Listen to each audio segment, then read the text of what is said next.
Hi hello friends, ചെമ്പനീർ പൂവിൻ്റെ ഏറ്റവും പുതിയ വിശേഷങ്ങളിലേക്ക് എല്ലാ കൂട്ടുകാർക്കും സ്വാഗതം. വരാനിരിക്കുന്ന ഒരു അടിപൊളി എപ്പിസോഡിൻ്റെ വിശേഷങ്ങളാണ് പറയുന്നത്. നമ്മുടെ വീഡിയോ ഇഷ്ടമായിട്ടുണ്ടെങ്കിൽ ഒന്ന് ലൈക്ക് ചെയ്യാനും നമ്മുടെ ചാനൽ കൂടി ഒന്ന് സബ്സ്ക്രൈബ് ചെയ്ത് സപ്പോർട്ട് ചെയ്യാനും മറക്കല്ലേ. അങ്ങനെ നമ്മുടെ സച്ചിയും രേവതിയും ഇങ്ങനെ സംസാരിച്ചുകൊണ്ടിരിക്കുന്ന സമയത്തേക്കാണ് സച്ചിയുടെ ഫോണിലേക്ക് നീലിമ വിളിക്കുകയാണ്. നീലിമ വിളിച്ചിട്ട് സച്ചിയോട് പറയുന്നുണ്ട്, സച്ചി, ഞാനിപ്പോൾ ബാംഗ്ലൂരാണ് ഉള്ളത്. നാളെ രാവിലെ തന്നെ ഞാൻ എയർപോർട്ടിലേക്ക് എത്തും. അപ്പോഴേക്കും സച്ചി എന്നെ വന്ന് പിക്ക് ചെയ്യാമെന്നൊക്കെ ചോദിക്കുന്നുണ്ട്. അതിനെന്താ മേഡം സമയം മാത്രം പറഞ്ഞാൽ മതി എന്നൊക്കെ സച്ചി പറയുന്നുണ്ട്. നീലിമ പറയുന്നുണ്ട്, രാവിലെ 7:30 ആകുമ്പോഴേക്കും സച്ചി എയർപോർട്ടിൽ വന്ന് നിൽക്കണം. ഞാൻ ആ സമയത്തേക്ക് അവിടെ ലാൻഡ് ചെയ്യുമെന്ന് പറയുകയാണ് നീലിമ. ആ ശരി മേഡം, ഞാൻ ആ സമയത്തേക്ക് അവിടെ വന്ന് നിന്നോളാം എന്നൊക്കെ പറഞ്ഞിട്ട് തന്നെ സച്ചി ഫോൺ കട്ട് ചെയ്യുന്നുണ്ട്. എന്നിട്ട് രേവതിയോട് പറയുന്നുണ്ട്, രേവതി, എനിക്ക് നാളെ രാവിലെ തന്നെ എയർപോർട്ട് വരെ ഒന്ന് പോകണം. ഞാൻ പറഞ്ഞിട്ടില്ലേ നിന്നോട് കാനഡയിലെ മേഡത്തിൻ്റെ കാര്യം? ആ മേഡം നാളെ രാവിലെ 7:30 എയർപോർട്ടിലെത്തും. അവരെ പിക്ക് ചെയ്യാനായിട്ട് എനിക്ക് പോകണമെന്നൊക്കെ തന്നെ സച്ചി പറയുകയാണ് രേവതിയോട്. അപ്പം നല്ലൊരു ഓട്ടം കിട്ടിയതിൻ്റെ സന്തോഷത്തിലാണ് കേട്ടോ.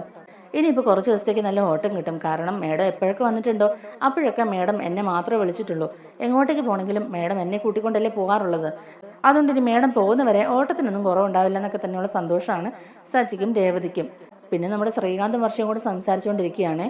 ശ്രീകാന്ത് വർഷയോട് ചോദിക്കുന്നുണ്ട്, വർഷേ, നമുക്ക് ഇതുപോലൊരു വീട് മേടിക്കട്ടെ എന്നൊക്കെ ചോദിക്കുമ്പോഴേക്കും വർഷ പറയുകയാണ്, ഞാൻ എന്നോട് നേരത്തെ പറഞ്ഞിട്ടുണ്ടല്ലോ ശ്രീകാന്തേ, എനിക്കിതുപോലൊരു വലിയ വീടൊന്നും വേണ്ട. നമുക്കിപ്പോൾ ഇരിക്കുന്ന വീട്ടിൽ ഒരുമിച്ചിരുന്നാൽ മതി എന്നൊക്കെ തന്നെയാണ് വർഷ പറയുന്നത്. അപ്പോൾ ശ്രീകാന്ത് പറയുന്നുണ്ട്, അതൊക്കെ ശരിയാ, എന്നാലും ഒരു 40 വയസ്സൊക്കെ കഴിയുമ്പോഴേക്കും നമുക്ക് സ്വന്തമായിട്ടൊരു വീട് വേണ്ടെന്ന് ചോദിക്കുകയാണേ. അപ്പോൾ വർഷ പറയുന്നുണ്ട്, അങ്ങനെ മേടിക്കുവാണെങ്കിൽ തന്നെ ഇതുപോലെ ഒറ്റപ്പെട്ടൊരു വീടൊന്നും മേടിക്കരുത് ശ്രീകാന്തേ. എനിക്കൊരു അപ്പാർട്ട്മെൻ്റ് ആയാലും മതി. അതാകുമ്പോൾ ചുറ്റിനും നിറച്ച് വീടുകളുണ്ടാവുമല്ലോ. ഇപ്പം ഈ വീട് തന്നെ നോക്കിക്കേ, ഇത്രയും വലിയ വീടാണെന്ന് പറഞ്ഞാലും ചുറ്റിനും ഒരു മനുഷ്യരും ഇല്ലല്ലോ, അടുത്തെങ്ങും ഒരു വീട് പോലും ഇല്ല എന്നൊക്കെ ഇങ്ങനെ നമ്മുടെ വർഷ പറയുകയാണ്. ഇങ്ങനെ ആളും പേരും ഒന്നും ഇല്ലാതെ ഒറ്റപ്പെട്ട വീടൊക്കെ ആയിട്ട് താമസിക്കുന്നത് ഭയങ്കര ബുദ്ധിമുട്ടാന്നൊക്കെ തന്നെ വർഷ പറയുന്നുണ്ട്. എന്നിട്ട് വർഷ വീട് വെക്കുന്നതിനെ കുറിച്ചുള്ള വർഷയുടെ മനസ്സിലുള്ള സങ്കല്പങ്ങളൊക്കെ ഇങ്ങനെ ശ്രീകാന്തുമായിട്ട് പങ്കുവെക്കുകയാണ്. സ്വന്തം അച്ഛൻ്റെ അമ്മയുടെയും വീടിനടുത്തോ അല്ലെങ്കിൽ ആ വീട്ടിൽ പോയി താമസിക്കാൻ ഒരു താല്പര്യവും ഇല്ല. അതുപോലെ ഒരു വലിയ വീട് ജനിച്ച് വളർന്നുകൊണ്ട് തന്നെ അത്തരം വീട്ടിലൊന്നും താമസിക്കാൻ ഒരു താല്പര്യമില്ല. സാധാരണ ഒരു വീട് മതി, അവിടെ താമസിക്കാനേ എനിക്കും ഇഷ്ടം. ചുറ്റും ഒരുപാട് വീടുകളൊക്കെ ഉള്ളിടത്ത് തന്നെ താമസിക്കുന്നത് എനിക്ക് ഇഷ്ടമെന്നൊക്കെയാണ് നമ്മുടെ വർഷ പറയുന്നത്. അങ്ങനെ വർഷയും ശ്രീകാന്തും അവരുടെ മനസ്സിലുള്ള ആഗ്രഹങ്ങളൊക്കെ ഇങ്ങനെ പരസ്പരം പങ്കുവെച്ച് സംസാരിച്ചുകൊണ്ടിരിക്കുകയാണ്. പിന്നീട് പിറ്റേന്ന് രാവിലെ നമ്മുടെ സച്ചി എയർപോർട്ടിൽ ചെന്ന് നീലിമയെ പിക്ക് ചെയ്തുകൊണ്ട് വരുന്നുണ്ട്. അങ്ങനെ നീലിമയെ പിക്ക് ചെയ്ത് തിരിച്ച് ഡ്രൈവ് ചെയ്തുകൊണ്ടിരിക്കുന്ന സമയത്ത് കാനഡയിലെ വിശേഷങ്ങളൊക്കെ സച്ചി നീലിമയോട് ചോദിച്ചറിയുകയാണ്. എത്ര നാൾ മേഡം ഇവിടെ ഉണ്ടാവും എന്നൊക്കെ ചോദിക്കുമ്പോഴേക്കും നീലിമ പറയുന്നുണ്ട്, അത് പറയാൻ പറ്റില്ല സച്ചി. കഴിഞ്ഞ പ്രാവശ്യം ഞാൻ വന്നതും ഇതേ ഒരു വിഷയത്തിന് വേണ്ടിയിട്ടായിരുന്നു, ഒരു രജിസ്ട്രേഷൻ്റെ കാര്യത്തിനായിരുന്നു. പക്ഷേ അന്നത് നടന്നില്ല എന്നിങ്ങനെ നീലിമ പറയുമ്പോഴേക്കും സച്ചി അതെന്താ അത് നടക്കാതെ പോയെന്നുള്ള കാരണങ്ങളൊക്കെ അന്വേഷിക്കുകയാണ്. അപ്പോൾ നീലിമ പറയുന്നുണ്ട്, അത് പിന്നെ അന്ന് എൻ്റെ കയ്യിലുണ്ടായിരുന്ന കാശ് അത് വേറെ രീതിക്ക് ചിലവായി പോയി സച്ചി, അതുകൊണ്ട് അന്ന് ആ രജിസ്ട്രേഷൻ നടക്കാതെ പോയെന്ന് പറയുമ്പോഴേക്കും സച്ചി ചോദിക്കുന്നുണ്ട്, മേഡത്തിൻ്റെ കയ്യിൽ എത്രയായിരുന്നു കാശ് ഉണ്ടായിരുന്നെന്ന് ചോദിക്കാം. അപ്പോൾ നീലിമ പറയുന്നുണ്ട്, അത് പിന്നെ അതൊരു 55 ലക്ഷം ഉണ്ടായിരുന്നു സച്ചി എന്നിങ്ങനെ പറയാം. 55 ലക്ഷം എന്നിങ്ങനെ കേൾക്കുമ്പോഴേക്കും സച്ചി ആകെ ഇങ്ങനെ ഞെട്ടി നിൽക്കുകയാണ്. സച്ചി ചോദിക്കുന്നുണ്ട്, 55 ലക്ഷം രൂപയോ എന്നിങ്ങനെ ചോദിക്കുമ്പോഴേക്കും, അതേ സച്ചി, 2 ഫ്രോഡുകൾ കാരണമാണ് എനിക്ക് എന്നാ കാശ് നഷ്ടമായത്. അവരെൻ്റെ കയ്യിൽ നിന്ന് ആ പൈസ മേടിച്ചെടുത്തു എന്നൊക്കെ തന്നെ പറയുകയാണ് നീലിമ മനസ്സിൽ ശ്രുതിയും വിചാരിച്ചുകൊണ്ടാണ് 2 ഫ്രോഡുകൾ എന്നൊക്കെ പറഞ്ഞത്. പക്ഷേ സച്ചിക്ക് ആ കാര്യങ്ങളൊന്നും അറിയാത്തതുകൊണ്ട് തന്നെ സച്ചി വേറെ 2 ഫ്രോഡുകളെ കുറിച്ചായിരിക്കും പറയുന്നത് ഓർത്തുകൊണ്ടിരിക്കുകയാണ്. ഞാനൊരു ഫ്ലാറ്റ് മേടിച്ചിട്ടുണ്ട് സച്ചി, അതിൻ്റെ രജിസ്ട്രേഷനും കാര്യങ്ങളൊക്കെ നടത്താൻ വേണ്ടിയിട്ടാണ് ഞാനിപ്പോൾ ഇങ്ങോട്ടേക്ക് വന്നത്. ഏതായാലും ഒരു 2-3 ആഴ്ച ഞാൻ ഇവിടെ ഉണ്ടാവും എന്നൊക്കെ തന്നെ നീലിമ സച്ചിയോട് പറയുന്നുണ്ട്. മേടിക്കുന്ന ഫ്ലാറ്റ് വാടകയ്ക്ക് കൊടുത്തിട്ട് ഞാൻ തിരിച്ച് കാനഡയിലേക്ക് തന്നെ പോകുമെന്നൊക്കെ നീലിമ പറയുമ്പോഴേക്കും സച്ചി പറയുന്നുണ്ട്, മേഡം എന്തിനാ ഇവിടെ ഒരു ഫ്ലാറ്റ് മേടിച്ചിട്ട് അവിടെ പോയി താമസിക്കുന്നത്? ഇവിടെ തന്നെ മേഡത്തിന് നിന്നൂടെ എന്നൊക്കെ ചോദിക്കുകയാണ്. നീലിമ പറയുന്നുണ്ട്, ഇല്ല സച്ചി, അതൊരു വരുമാനമായിട്ട് അവിടെ കിടന്നോട്ടെ. ഇവിടെ കിട്ടുന്ന റെന്റ് കൊണ്ട് എനിക്ക് അവിടെ സുഖമായിട്ട് പോയി താമസിക്കാന്നൊക്കെ പറയുകയാണ്. സച്ചി ചോദിക്കുന്നുണ്ട്, മേഡം കഷ്ടപ്പെട്ട് ഒരു വീട് മേടിച്ചിട്ട് അതിൽ താമസിക്കാതെ മേഡം വീണ്ടും കാനഡയ്ക്ക് പോകുന്ന കാര്യമാണോ പറയുന്നതെന്നൊക്കെ ചോദിക്കുകയാണ്. അപ്പോൾ നീലിമ ഒന്ന് ചിരിക്കുകയാണ്. സച്ചി പറയുന്നുണ്ട്, എൻ്റെ ചേട്ടനും ഇങ്ങനെ തന്നെയാണ്, അവൻ കഷ്ടപ്പെട്ട് വലിയൊരു ബംഗ്ലാവ് മേടിച്ചിട്ടുണ്ട്, അതും ഇതുപോലെ വാടകയ്ക്ക് കൊടുക്കുന്ന കാര്യങ്ങളൊക്കെയാണ് പറഞ്ഞുകൊണ്ടിരിക്കുന്നതെന്നൊക്കെ സച്ചി ഇങ്ങനെ പറയുകയാണ്. സച്ചി സ്വന്തം ചേട്ടനെ കുറിച്ചാണല്ലോ പറയുന്നത്. സച്ചിയുടെ സ്വന്തം ചേട്ടനാണ് സുധി എന്നുള്ള കാര്യമൊന്നും നീലിമയ്ക്കും അറിയില്ലല്ലോ. അതുകൊണ്ട് നീലിമ അതും സന്തോഷത്തോടെ തന്നെ കേട്ടോണ്ടിരിക്കുകയാണ്. എനിക്ക് ഒരുപാട് സ്ഥലത്ത് പോകാനുണ്ടെന്നും സച്ചി അവൈലബിൾ ആയിരിക്കില്ല എന്നൊക്കെ തന്നെ നീലിമ ചോദിക്കുന്നുണ്ട്. അപ്പോൾ സച്ചി പറയുന്നുണ്ട്, മേഡം എന്നെ ഒന്ന് വിളിച്ചാൽ മാത്രം മതി, ഞാൻ അപ്പം തന്നെ എത്തിക്കോളാം എന്ന് പറയുന്നുണ്ട്. സച്ചി സന്തോഷത്തോടെ തന്നെ പെട്ടെന്ന് മറുപടി പറയുന്നത് കേട്ടപ്പോഴേക്കും നീലിമയ്ക്ക് സന്തോഷമായിട്ട് നീലിമ താങ്ക്സ് ഒക്കെ പറയുന്നുണ്ട്. സച്ചിയും താങ്ക്സ് പറയുന്നുണ്ട് കേട്ടോ. അപ്പോൾ നീലിമ ചോദിക്കുന്നുണ്ട് സച്ചേന്ദ്രൻ എന്നോട് താങ്ക്സ് പറയുന്നതെന്ന്. അത് പിന്നെ അത് വേറൊന്നും കൊണ്ടല്ല മാഡം, കഴിഞ്ഞ പ്രാവശ്യം മാഡം വന്നപ്പോഴും എൻ്റെ കാറിലാണല്ലോ യാത്ര ചെയ്തിരുന്നത്. ഇപ്രാവശ്യം വന്നപ്പോഴും മറക്കാതെ എന്നെ തന്നെയാണല്ലോ മാഡം കോൺടാക്ട് ചെയ്തത്. എൻ്റെ കാറിൽ തന്നെയാണല്ലോ മാഡം ട്രിപ്പ് പോകാൻ പ്ലാൻ ചെയ്യുന്നതും. അതുകൊണ്ടാണ് ഞാൻ മാഡത്തിനോട് താങ്ക്സ് പറഞ്ഞതെന്ന് സച്ചി പറയുന്നുണ്ട്. നീലിമ പറയുന്നുണ്ട് അത് പിന്നെ സച്ചി ഭയങ്കര ഇൻട്രസ്റ്റിംഗ് ആയിട്ടുള്ള ക്യാരക്ടറാണ്. എപ്പോഴും ചിരിച്ചോണ്ട് മാത്രമല്ലേ സംസാരിക്കുന്നത്. ഞാനിവിടെ വന്നിട്ട് വേറൊരാളുടെ കാറ് പിടിച്ച് ട്രിപ്പൊക്കെ പോയിട്ടുണ്ടെങ്കിൽ ചിലപ്പോൾ അയാൾ എന്നോട് ദേഷ്യപ്പെടുക പോലെ ചെയ്തിട്ടുണ്ടെങ്കിൽ എൻ്റെ മൂടും പോകും, അയാളുടെ മൂടും പോകും. പക്ഷെ സച്ചിയുടെ കാര്യം അങ്ങനെയല്ലല്ലോ. സച്ചി എപ്പോഴും കൂളായിട്ടല്ലേ സംസാരിക്കുന്നത്. സച്ചി എപ്പോഴും പ്ലസൻ്റ് ആയിട്ട് തന്നെ ഇരിക്കും. അതുകൊണ്ട് എനിക്ക് ഒരു പോസിറ്റീവ് എനർജിയാണ് കിട്ടുന്നതെന്നൊക്കെ തന്നെ നീലിമ പറയുന്നുണ്ട്. അതുകൊണ്ടാണ് ഞാൻ സച്ചിയെ തന്നെ കോൺടാക്ട് ചെയ്തത്. ആട്ടെ, ഇനി സച്ചിയുടെ വിശേഷങ്ങൾ എന്തൊക്കെയാണ് ഇങ്ങനെ നീലിമ ചോദിക്കുമ്പോഴേക്കും സച്ചി പറയുന്നുണ്ട് പുതിയ കാറ് മേടിച്ച കാര്യവും രേവതി ഇപ്പോൾ പൂ ബിസിനസ്സൊക്കെ തുടങ്ങി അത്യാവശ്യം കുഴപ്പമില്ലാതെ ജീവിതം മുന്നോട്ട് പോകുന്നു എന്നൊക്കെയുള്ള കാര്യങ്ങൾ പറയുമ്പോഴേക്കും നീലിമ ചോദിക്കുന്നുണ്ട് സച്ചി കഴിഞ്ഞ പ്രാവശ്യം വന്നപ്പോഴും രേവതിയെക്കുറിച്ച് തന്നെയാണല്ലോ സംസാരിച്ചുകൊണ്ടിരുന്നത്. ഇപ്പോഴും ഭാര്യയെക്കുറിച്ച് ഭയങ്കര അഭിമാനത്തോടെ തന്നെയാണല്ലോ സംസാരിക്കുന്നത്. എന്താ സച്ചിക്ക് ഭാര്യ അത്രയ്ക്ക് ഇഷ്ടമാണോ എന്നിങ്ങനെ ചോദിക്കുമ്പോഴേക്കും സച്ചി പറയുന്നുണ്ട് പിന്നെ അല്ലാതെ മേഡം, എനിക്ക് അവളെ ഭയങ്കര ഇഷ്ടമാണ്, എൻ്റെ ജീവനാവളെന്നൊക്കെ ഇങ്ങനെ സച്ചി പറയുകയാണ്. ആട്ടെ, മേഡത്തിൻ്റെ കല്യാണം കഴിഞ്ഞതാണോ എന്നിങ്ങനെ തിരിച്ച് സച്ചി ചോദിക്കുന്നുണ്ട് നീലിമയോട്. അപ്പോഴേക്കും നീലിമയ്ക്ക് പഴയ കാര്യങ്ങളൊക്കെ ഓർമ്മ വരികയാണ്. നീലിമ വിഷമത്തോടെ തന്നെ പറയുന്നുണ്ട് ഇല്ല സച്ചി, എനിക്ക് വിവാഹത്തോടൊന്നും ഒരു താല്പര്യവുമില്ല. ഞാനിപ്പോൾ എൻ്റെ കരിയറിൽ മാത്രമാണ് ഫോക്കസ് ചെയ്യുന്നത്. അതുകൊണ്ടാണ് എനിക്ക് ഇത്ര ചെറിയ പ്രായത്തിൽ തന്നെ എനിക്കൊരു വീട് സ്വന്തമാക്കി മേടിക്കാൻ പറ്റിയെന്നൊക്കെ തന്നെ പറയുകയാണ്.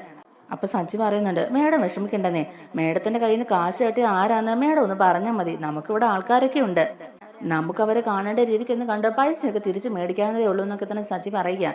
അപ്പോഴേക്കും നീലിമ പറയുന്നുണ്ട് ഏയ് അതിൻ്റെ ഒന്നും ആവശ്യമില്ല സച്ചി, അതൊക്കെ ഞാൻ വിട്ട കാര്യമാണ്. ഇപ്പം എനിക്ക് അതേപ്പറ്റി ഓർക്കാൻ തന്നെ ഇഷ്ടമില്ല. സച്ചി ഇപ്പം നേരെ എൻ്റെ ഫ്ലാറ്റിലേക്ക് തന്നെ പൊക്കോ, എന്നെ ഫ്ലാറ്റിൽ ഡ്രോപ്പ് ചെയ്താൽ മതി. ഞാനൊന്ന് ഫ്രഷ് ആയതിനു ശേഷം നമുക്കൊരു 10 മണിയാകുമ്പോഴേക്കും രജിസ്ട്രേഷൻ ഓഫീസിൽ പോകണമെന്നൊക്കെ തന്നെ പറയുകയാണ് നീലിമ. സച്ചി പറയുന്നുണ്ട് അതിനെന്താ മേഡം, നമുക്ക് പോയേക്കാം. മേഡം ഒന്ന് പോയി ഫ്രഷായി ഫുഡൊക്കെ കഴിക്കുക, എന്നിട്ട് നമുക്ക് പോകാനുള്ളിടത്തൊക്കെ പോകാമെന്നൊക്കെ തന്നെ പറയുകയാണ് സച്ചി. പിന്നീട് നമ്മുടെ ചന്ദ്രയും രവീന്ദ്രനും ഒക്കെ കൂടി നടക്കാൻ ഇറങ്ങിയൊക്കെയാണ്. പതിവ് പോലെ തന്നെ സുധിയെ പുകഴ്ത്തി പറഞ്ഞുകൊണ്ടാണ് ചന്ദ്ര നടക്കുന്നത്. ചന്ദ്ര പറയുന്നുണ്ട് കണ്ടില്ലേ രവിയേട്ടാ, ഇതിലേ നടക്കുമ്പോൾ എന്ത് രസമല്ലേ, ഇവിടെ നടക്കുമ്പോൾ ഒരു പൊടി പോലും ഇല്ല. ഇങ്ങനെയുള്ള സ്ഥലത്ത് നടക്കാനാണ് എനിക്കിഷ്ടം. നമ്മുടെ നാട്ടിൽ എന്ത് പൊടിയാ, അതുകൊണ്ടാണ് ഞാൻ അവിടെ നടക്കാനൊന്നും പോകാത്തത്. ഇനി ഡെയിലി ഞാൻ ഇതിലെ നടക്കാൻ പോകും എന്നൊക്കെ പറഞ്ഞുകൊണ്ട് തന്നെ സുധിയും ശ്രുതിയും പുകഴ്ത്തി സംസാരിക്കുകയാണ്. രവീന്ദ്രൻ പറയുന്നുണ്ട് ചന്ദ്ര നീ എന്ന് അടങ്ങ്, ഒരു വീട് മേടിച്ചു എന്ന് കരുതി നീ നമ്മുടെ തറവാടിനെയോ നമ്മുടെ മറ്റു മക്കളെയോ താഴ്ത്തി കെട്ടരുത്. അവരും അവരെ കൊണ്ട് പറ്റുന്ന രീതിയിൽ തന്നെ എല്ലാം ചെയ്യുന്നുണ്ട് എന്നൊക്കെ പറഞ്ഞുകൊണ്ട് തന്നെ രവീന്ദ്രൻ സംസാരിക്കുകയാണ്. പക്ഷെ ചന്ദ്ര അതൊന്നും തന്നെ കേട്ട ഭാവം പോലും നടിക്കുന്നില്ലായേ. ഇതൊന്നും കേൾക്കാനുള്ള ഒരു മാനസികാവസ്ഥയും അല്ല ചന്ദ്രയുടെ. എന്തോ വലിയ നിധി കയ്യിൽ കിട്ടിയ മട്ടിലാണ് നമ്മുടെ ചന്ദ്ര ആ റോഡിൽ കൂടി ഇങ്ങനെ സന്തോഷിച്ച് നടക്കുന്നത്. ചന്ദ്രയുടെ കാട്ടായൊക്കെ കാണുമ്പോഴേക്കും രവീന്ദ്രൻ ഓരോന്നൊക്കെ പറഞ്ഞ് ചന്ദ്രയുമായിട്ട് ഉടക്കാനൊക്കെ നോക്കുന്നുണ്ട്. ചന്ദ്ര അതൊന്നും തന്നെ വക വെക്കാതെ മുന്നേ കയറി നടക്കുകയാണ്. അങ്ങനെ കുറച്ച് ദൂരം മുന്നോട്ട് പോകുമ്പോഴേക്കും അവിടെ ഒരു കരിക്ക് വിൽക്കുന്ന ആൾ നിൽപ്പുണ്ടായിരുന്നു. അപ്പോഴേക്കും രവീന്ദ്രൻ പറയുന്നുണ്ട് ചന്ദ്രേ ഒരു കരിക്ക് കുടിച്ചിട്ട് പോയാലോ എന്നിങ്ങനെ ചോദിക്കുമ്പോഴേക്കും ചന്ദ്ര പറയുന്നുണ്ട് എനിക്കൊന്നും വേണ്ട, നിങ്ങൾ തന്നെ കുടിച്ചോ, നിനക്ക് വേണമെങ്കിൽ വേണ്ട, ഞാൻ എന്തായാലും ഒരെണ്ണം മേടിച്ച് കുടിക്കാൻ പോവാ, എനിക്ക് നന്നായിട്ട് ദാഹിക്കണം എന്നൊക്കെ പറഞ്ഞുകൊണ്ട് തന്നെ അയാളുടെ ഒരു കരിക്ക് മേടിച്ച് അത് കുടിക്കുകയാണ് നമ്മുടെ രവീന്ദ്രൻ. അപ്പൊ രവീന്ദ്രനും ചന്ദ്രയും ഒന്നും ഇതിനു മുമ്പ് അവരും കണ്ടിട്ടില്ലല്ലോ ഇവിടെ. ഇതിനു മുമ്പ് നിങ്ങളെ ഇവിടെ കണ്ടിട്ടില്ലല്ലോ, നിങ്ങളിപ്പോൾ പുതിയതായിട്ട് ഇവിടെ താമസത്തിന് വന്നതാണോ എന്നൊക്കെ ഇങ്ങനെ ചോദിക്കുമ്പോഴേക്കും രവീന്ദ്രൻ പറഞ്ഞിട്ട് അതെ, എൻ്റെ മോൻ ഇവിടെ ഒരു വീട് മേടിച്ചു, അഡ്വാൻസ് ഒക്കെ കൊടുത്തു, ഇപ്പം ഞങ്ങളെല്ലാവരും ഇവിടെയാണ് താമസിക്കുന്നത് എന്നൊക്കെ ഇങ്ങനെ പറയുകയാണേ. അപ്പം അയാൾ ഏത് വീട്ടിലാണ് സാർ എന്നിങ്ങനെ ചോദിക്കുമ്പോഴേക്കും അത് ആ ഹിൽ ടോപ്പിലുള്ള വീടാ എന്നൊക്കെ ഇങ്ങനെ പറഞ്ഞു കൊടുക്കുകയാണ് രവീന്ദ്രൻ. അപ്പം അയാൾക്കൊരു സംശയം തോന്നിട്ട് തന്നെ അയാൾ ഇങ്ങനെ രവീന്ദ്രനെ ഇങ്ങനെ നോക്കിക്കൊണ്ടിരിക്കുകയാണ്. രവീന്ദ്രൻ പറയുന്നുണ്ട് ഞാൻ ഇനി എപ്പോഴും വോക്കിങ്ങിന് പോകുന്നത് ഈ വഴി തന്നെ ആയിരിക്കും. നടക്കാനിറങ്ങുമ്പോൾ എല്ലാ ദിവസവും ഇളനീര് കുടിക്കുന്നത് നല്ലതാണല്ലോ, അതുകൊണ്ട് ഡെയിലി എനിക്കൊരു കരിക്ക് വേണം. എന്നിട്ട് എല്ലാ ദിവസവും ഒരു കരിക്ക് വെട്ടി വെച്ചേരെ, എല്ലാ ദിവസവും മേടിക്കുന്നുണ്ട്, കാശ് കുറച്ചാലും കുഴപ്പമില്ല എന്നൊക്കെ തന്നെ രവീന്ദ്രൻ പറയുകയാണ്. എന്നിട്ട് കാശൊക്കെ കൊടുത്തിട്ട് തന്നെ രവീന്ദ്രൻ അവിടെ നിന്ന് പോകുമ്പോഴേക്കും ഈ കരിക്ക് വിൽക്കുന്ന ആൾക്ക് ഭയങ്കര സംശയമായിട്ട് തന്നെ പെട്ടെന്ന് അയാൾ ഫോൺ എടുത്ത് ആരെയോ വിളിക്കുന്നുണ്ട്. അത് ആരതൊന്നും കാണിക്കുന്നില്ല, സാറേ എന്നും പറഞ്ഞാണ് അയാൾ ഫോണിൽ സംസാരിച്ചു തുടങ്ങിയത്. എന്നിട്ട് രവീന്ദ്രനുമായിട്ട് സംസാരിച്ചതും അയാൾ പറഞ്ഞ കാര്യങ്ങളും എല്ലാം തന്നെ ഫോണിൽ കൂടെ അയാൾ ആ വിളിച്ച ആളോട് പറഞ്ഞു കൊടുക്കുകയാണ്. അങ്ങനെ ഒരു വോക്കിംഗ് ഒക്കെ കഴിഞ്ഞ് തിരിച്ച് വീട്ടിലേക്ക് തന്നെ കയറി ചെല്ലുകയും ചെയ്യുന്നുണ്ട്. അതേ സമയത്ത് നമ്മുടെ സച്ചി ആണെങ്കിൽ നീലിമയും കൂട്ടിയിട്ട് രജിസ്ട്രേഷൻ ഓഫീസിലോട്ടൊക്കെ ചെല്ലുന്നുണ്ട്. അവിടെ ചെന്നതിന് ശേഷം നീലിമ സച്ചിയോട് പറയുന്നുണ്ട് സച്ചി ഒരു 10-20 മിനിറ്റ് സമയമുണ്ട്, സച്ചി വേണമെങ്കിൽ ഒരു ചായ ഒക്കെ കുടിച്ചിട്ട് നിൽക്കുക, അപ്പോഴേക്കും ഞാൻ അകത്ത് കയറി മേഡത്തിനെയൊക്കെ കണ്ട് ഈ കാര്യങ്ങളൊക്കെ ഒന്ന് സംസാരിച്ചിട്ട് വരാമെന്ന് തന്നെ പറയുന്നുണ്ട്. അപ്പോൾ സച്ചി ആണെങ്കിലും പറയുന്നുണ്ട് ശരി മാഡം, ഞാനൊരു ചായ ഒക്കെ കുടിച്ചിട്ട് ഇവിടെ നിൽക്കാം, മാഡം വന്ന് കഴിഞ്ഞിട്ട് നമുക്ക് അടുത്ത് എങ്ങോട്ടാന്ന് വെച്ചാൽ പോകാമെന്നൊക്കെ പറഞ്ഞുകൊണ്ട് തന്നെ നിൽക്കുകയാണ്. അങ്ങനെ നീലിമ അകത്തോട്ട് കയറി ചെന്ന് അവിടുത്തെ ഡോക്യുമെന്റ്സിന്റെ കാര്യങ്ങളൊക്കെ ഇങ്ങനെ സംസാരിച്ചുകൊണ്ടിരിക്കുകയാണ്. ഈ സമയത്താണ് ശ്രുതിയും കൂടെ ആനത്തിനെയും കൂട്ടി രജിസ്റ്റർ ഓഫീസിലേക്ക് വരുന്നത്. വീടിന്റെ രജിസ്ട്രേഷനൊക്കെ നടത്തുന്നതിന് എത്ര രൂപയൊക്കെ ആകും എന്നുള്ള കാര്യങ്ങൾ അന്വേഷിക്കാനും കൂടി വേണ്ടിയിട്ടാണല്ലോ ശ്രുതിയൊക്കെ അങ്ങോട്ടേക്ക് വരുന്നത്. ശ്രുതി കാറിൽ നിന്ന് ഇറങ്ങിയിട്ട് ആനന്ദിനോട് ചോദിക്കുന്നുണ്ട്, എല്ലാം കൂടെ ഒരു 5 ലക്ഷം രൂപയല്ലേ ആവുള്ളൂ? ആനന്ദ് പറയുന്നുണ്ട്, 5 കോടിയുടെ വീട് മേടിച്ചിട്ട് എല്ലാം കൂടെ 4-5 ലക്ഷത്തിൽ ഒതുങ്ങി നിൽക്കണം എന്ന് പറഞ്ഞാൽ അത് നടക്കുന്ന കാര്യമാണോ? അതൊക്കെ നമുക്ക് നോക്കാം, ആദ്യം നമുക്ക് അകത്ത് തന്നെ അവരോട് സംസാരിക്കാം എന്നൊക്കെ പറയാം. അപ്പൊ ശ്രുതിക്ക് നല്ല ടെൻഷനായിട്ട് തന്നെ ശ്രുതിയോട് ചോദിക്കുന്നുണ്ട്, ഇത്രയും കാശ് നമ്മൾ എന്ത് ചെയ്യും ശ്രുതി എന്ന്. അപ്പൊ ശ്രുതി പറയുന്നുണ്ട്, 6 മാസം സമയം ഉണ്ടല്ലോ ശ്രുതി, അതിനിടെ കൊണ്ട് നമുക്ക് ഈ കാശ് എങ്ങനെയും അറേഞ്ച് ചെയ്യാം, പൈസയൊക്കെ നമുക്ക് ഒപ്പിക്കാം, നീ ധൈര്യമായിട്ടിരിക്കുന്നൊക്കെ തന്നെ പറയുകയാണ് ശ്രുതിയോട്. അങ്ങനെ അവർ 3 പേരും രജിസ്റ്റർ ഓഫീസിലോട്ട് പോകാനായിട്ട് ഇറങ്ങുകയാണ് വണ്ടിയിൽ നിന്ന്. ഈ സമയത്താണ് ആനന്ദ് സച്ചി അവിടെ കാറൊക്കെ തുടച്ചുകൊണ്ടിരിക്കുന്നത് കാണുന്നത്. ദേ നിന്റെ അനിയൻ അവിടെ ഉണ്ടല്ലോ, ആ സച്ചി എന്നിങ്ങനെ നമ്മുടെ ആനന്ദ് പറയുമ്പോഴേക്കും, അല്ല ഇവൻ എന്താ ഇവിടെ കാര്യം, ഇവൻ ഇവിടെ എന്ത് ചെയ്യാന്നൊക്കെ ഇങ്ങനെ ശ്രുതി മനസ്സിൽ ഇങ്ങനെ ആലോചിച്ചുകൊണ്ടിരിക്കുകയാണ്. അപ്പോഴേക്കും ആനന്ദ് സച്ചിയെ വിളിക്കുന്നുണ്ട്. ഇവരെ കണ്ടപ്പോഴേക്കും സച്ചി ഉടനെ ഇവരുടെ അടുത്തേക്ക് വരുന്നുണ്ട്. നിങ്ങളെന്താ ഇവിടെ 3 പേരും ഉണ്ടല്ലോ എന്നൊക്കെ ഇങ്ങനെ സച്ചി ചോദിക്കുമ്പോഴേക്കും ശ്രുതി പറയുന്നുണ്ട്, അത് പിന്നെ രജിസ്ട്രേഷനൊക്കെ എത്ര രൂപയാകും എന്നൊക്കെ അറിയാൻ വേണ്ടിയിട്ട് വന്നതാന്നൊക്കെ പറയുകയാണ്. അപ്പൊ സച്ചി എന്താ ഇവിടെ എന്നിങ്ങനെ ചോദിക്കുമ്പോഴേക്കും സച്ചി പറയുന്നുണ്ട്, ട്രിപ്പിന്റെ ആവശ്യത്തിന് വേണ്ടി വന്നതാ, മേഡം അകത്തുണ്ട് എന്നിങ്ങനെ പറയുകയാണ്. അപ്പൊ ആനന്ദ് പറയുന്നുണ്ട്, എന്തായാലും സച്ചിയെ കണ്ടത് നന്നായി, സച്ചിയും കൂടെ വന്നു, നമുക്ക് എല്ലാവർക്കും ഒന്ന് ചവത്തോട്ട് എന്ന് കാര്യങ്ങളൊക്കെ ചോദിക്കാം എന്നിങ്ങനെ പറയുമ്പോഴേക്കും ശ്രുതി പറയുന്നുണ്ട്, ഏയ് ഇവൻ എന്തിനാ, നമുക്ക് പോയി അന്വേഷിക്കാം എന്നിങ്ങനെ പറയുമ്പോഴേക്കും സച്ചി പറയുന്നുണ്ട്, നീ വിളിച്ചാലും ഞാൻ വരാനൊന്നും പോകുന്നില്ല, ഇപ്പൊ തന്നെ ജാതിക്കുള്ള ആൾക്കാരുണ്ട് ഇത് അന്വേഷിക്കാൻ എന്നൊക്കെ പറയുമ്പോഴേക്കും ശ്രുതി ചോദിക്കുന്നുണ്ട്, ജാതിക്കുള്ള ആൾക്കാരോ?